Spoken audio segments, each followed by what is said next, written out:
NATO as an alliance, as an organization, is not engaged in the Iran question. Individual allies are engaged in the international efforts to find a political and diplomatic solution to the problems related to the Iranian nuclear program.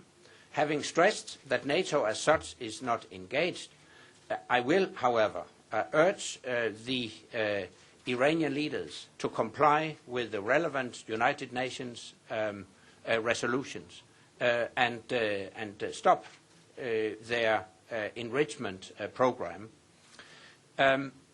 Indirectly, you may say that NATO allies have taken steps to prevent potential future threats against NATO territory and NATO populations